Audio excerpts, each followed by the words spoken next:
Welcome to Stratford Mail from Stratford Hall Historic Preserve, where the voices of American history still speak. Find us online at stratfordmail.org and stratfordhall.org. It's season 3, and do we have some fabulous stories for you as we lean into the 250th anniversary of the founding.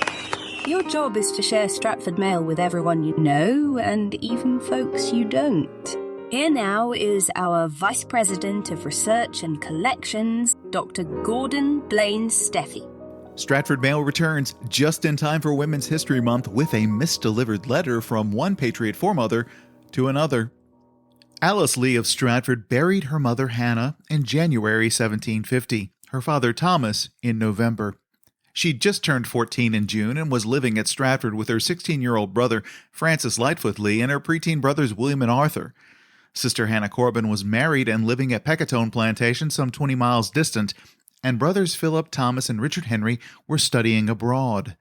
Eldest brother Philip cut short his law studies at the Inner Temple in London and returned to Virginia in April 1752 to assume guardianship of his junior siblings, take possession of Stratford, and act as executor of his father's last will and testament. I give to my daughter Alice £1,000 sterling to be paid her at 21 years of age or day of marriage, until such time I desire her a reasonable maintenance, board and education out of my estate.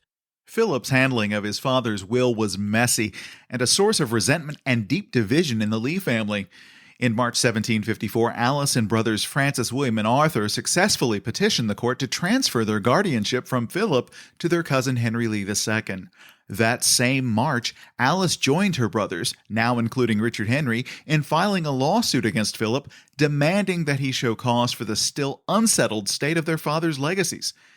The court dismissed the case a decade later, by which time Philip had distributed his father's land legacies to Thomas Ludwell, Richard Henry, and Francis Lightfoot, but legacies of money and other effects were never resolved and weighed heavily on Philip's relationships with his brothers and sisters until his death in 1775. The failure of the siblings' lawsuit against Phil in 1764 had no financial impact on Alice, who, weary of the strife at Stratford and especially of Philip's hypocrisy and litany of excuses, escaped to London in May 1760, renouncing all right and title to her legacy in exchange for an annuity of £40 sterling. In London, Alice lived on Craven Street with her maternal uncle Philip Ludwell III, but her refuge in the heart of the empire was short-lived.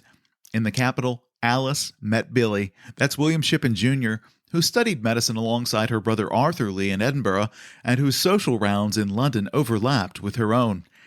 Alice and Billy married on April 3, 1762, at St. Mary Le Strand Church in Westminster, and returned that same year to Billy's hometown of Philadelphia, moving into the house built by Billy's father, which is still standing, on the corner of Prune, which is now Locust, and South 4th Streets. Daughter Nancy was born in 1763, and son Tommy in 1765. Later pregnancies were troubled, and Alice struggled with the psychological scarring of miscarriage and infant death. Among the colony's pioneers in anatomy, surgery, and obstetrics, Billy helped to found the medical department at the College of Philadelphia, later serving as chief physician and director general of the Medical Corps of the Continental Army. Meantime, Alice's brothers in Virginia and London, with whom she kept close contact, were spooling up to become proper rebels, having contested British authoritarianism and overreach since the first whisperings of a Stamp Act stirred up resistance in 1764. The Shippen home in Philadelphia soon became a kind of informal headquarters for her Patriot brothers and their rebel friends. On September 3, 1774, only a day after first meeting Alice's brother Richard Henry Lee at City Tavern in Philadelphia, the gentleman from Massachusetts Bay, John Adams, breakfasted at the Shippen house. He made this observation in his diary. "This Mr. Lee is a brother of the Sheriff of London, and of Dr. Arthur Lee, and of Mrs. Shippen. They are all sensible and deep thinkers." Another Adams, Samuel Adams, enjoyed even closer ties to the Lee family, primarily through his correspondence and friendships with Arthur and Richard Henry Lee.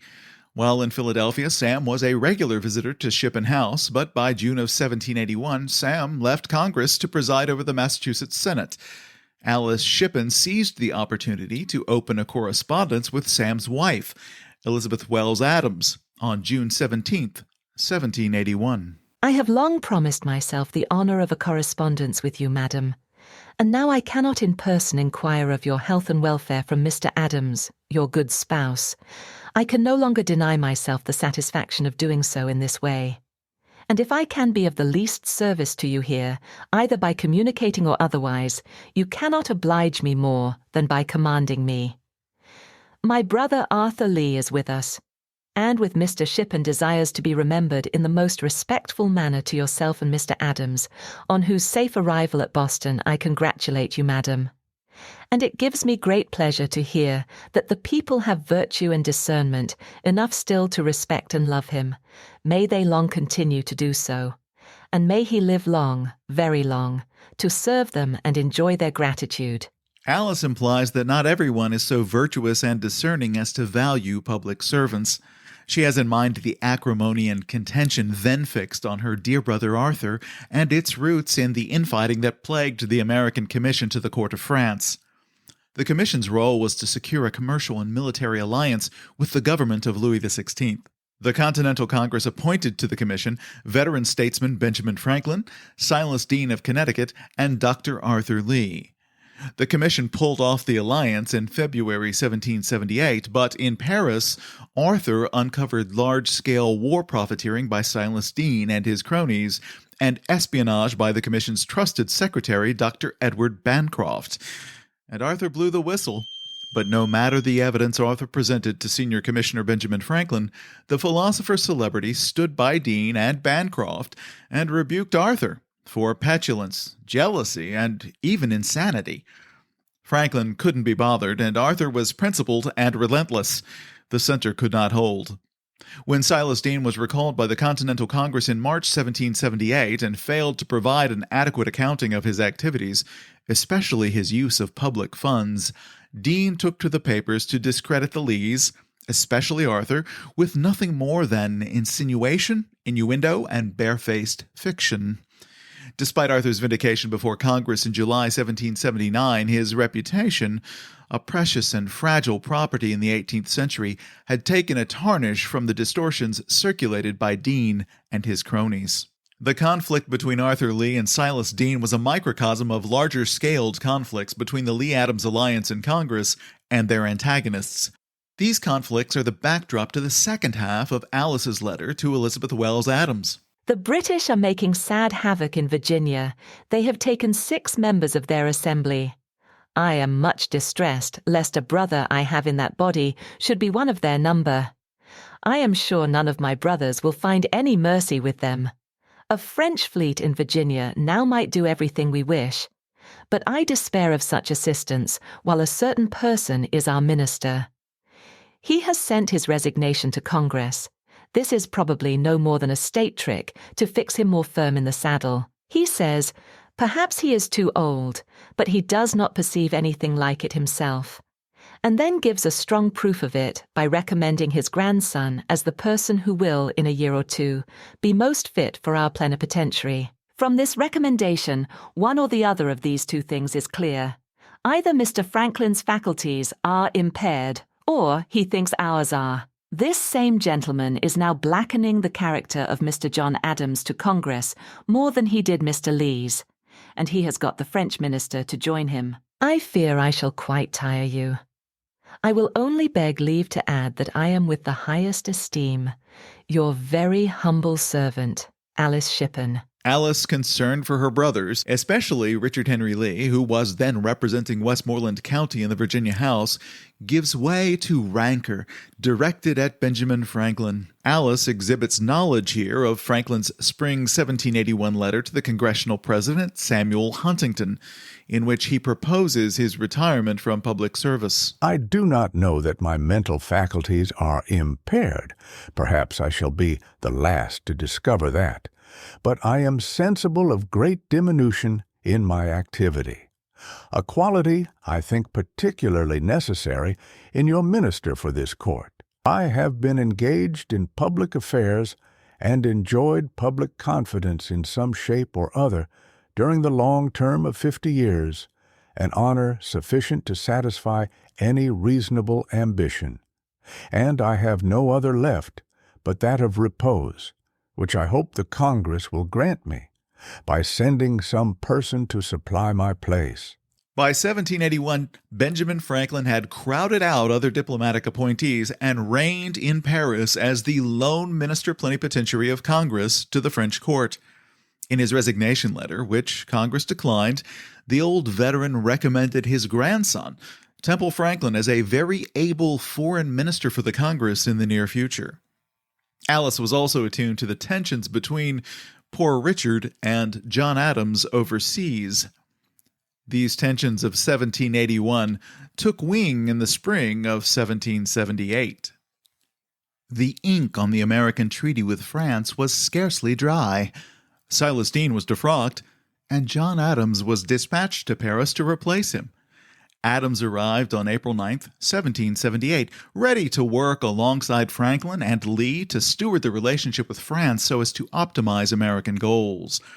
But Adams soon cut a frustrated figure, confiding to his diary fewer than 2 months later these irritations.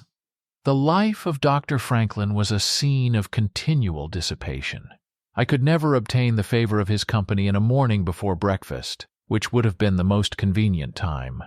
And as soon as breakfast was over, a crowd of carriages came to his lodgings, with all sorts of people, but by far the greater part were women and children, come to have the honor to see the great Franklin, and to have the pleasure of telling stories about his simplicity, his bald head and scattering straight hairs. These visitors occupied all the time, commonly, till it was time to dress to go to dinner, and after that went sometimes to the play, sometimes to the philosophers, but most commonly to visit those ladies who were complaisant enough to depart from the custom of France so far as to procure sets of tea gear, as it is called, and make tea for him. After tea, the evening was spent in hearing the ladies sing and play upon their pianofortes, and in various games as cards, chess, backgammon, etc., etc. In these agreeable and important occupations and amusements, the afternoon and evening was spent, and he came home at all hours from 9 to 12 o'clock at night. The unavailability, even inscrutability of Dr. Franklin also vexed co-commissioner Arthur Lee. Franklin was a law unto himself, and while the commissioners agreed that steering the relationship with France to good ends was critical, Franklin on the one hand, and Adams and Lee on the other differed fatally on how it should be done and what sort of deference it implied.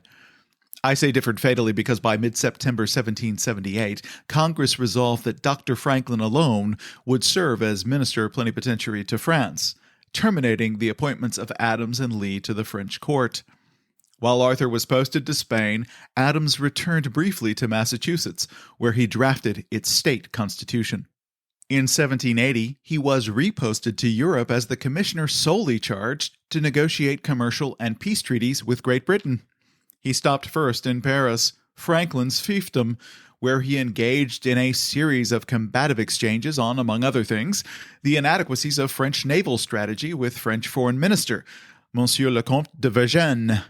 Not without merit, his arguments were nevertheless received as antagonistic and impolitic, especially as Adams no longer enjoyed any diplomatic status vis-à-vis France.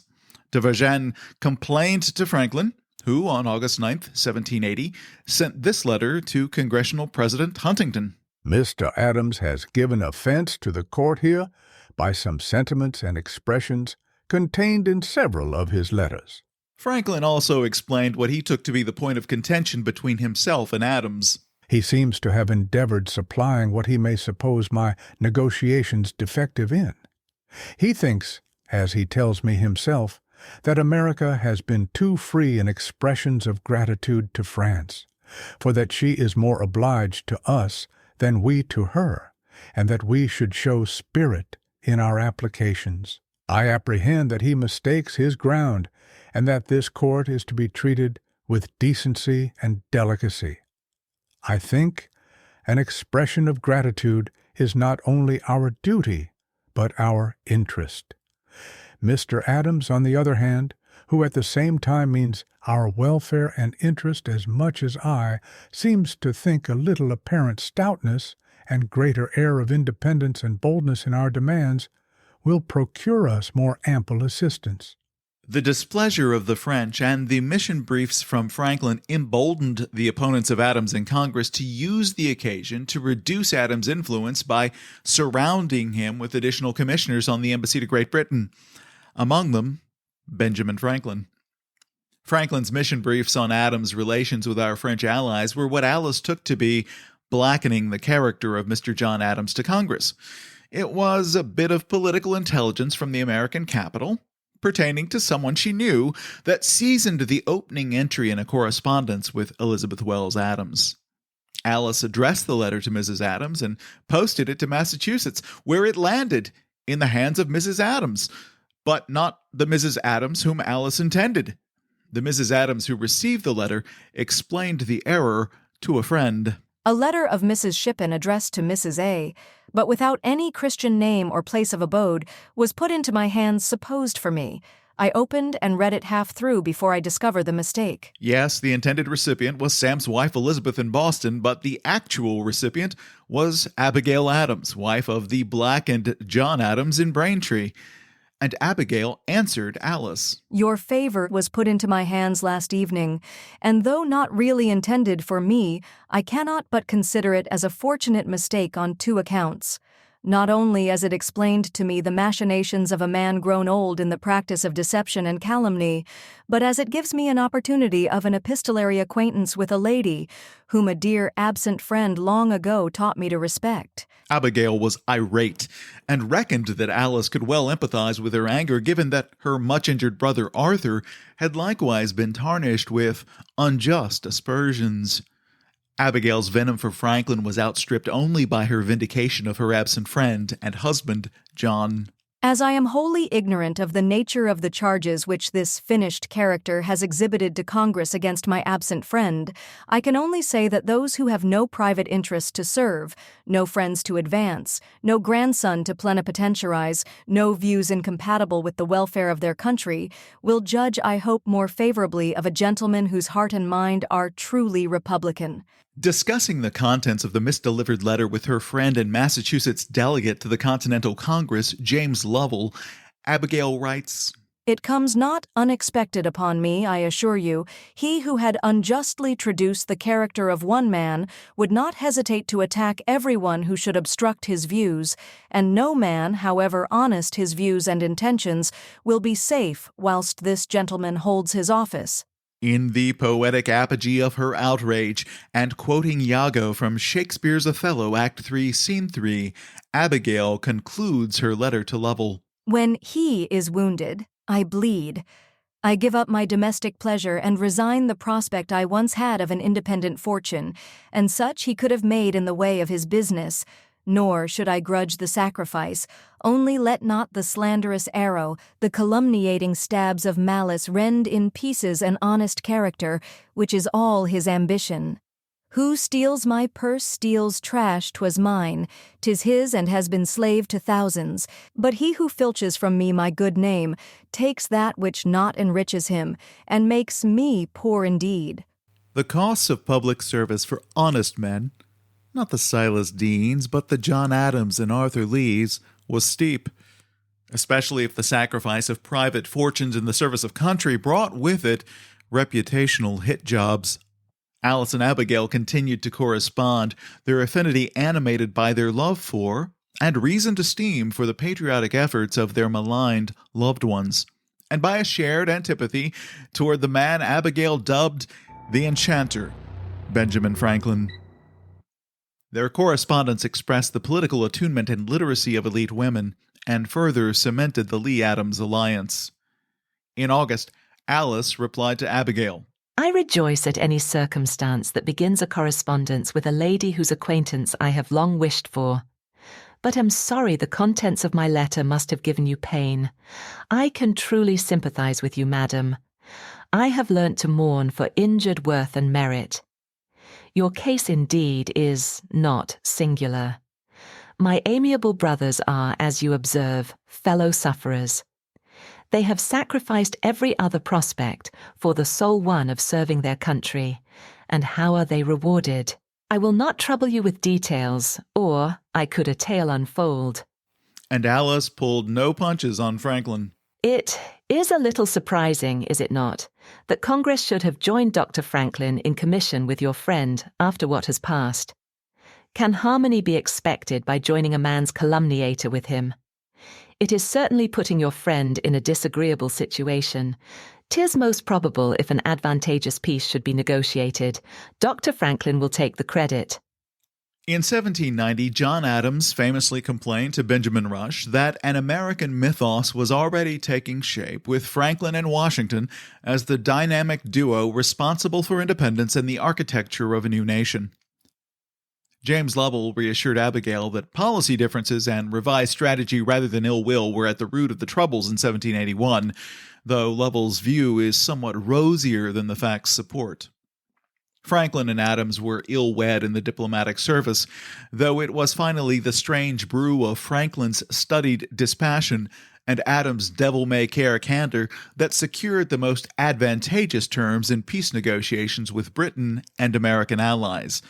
But that is a tale for another day. From Stratford Hall in Westmoreland County, Virginia, I'm Vice President of Research and Collections, Dr. Gordon Blaine Steffi. You know what to do. Like and subscribe this podcast, share it with the world, and support programming like Stratford Mail by going to stratfordhall.org/donate. Your support means so very much.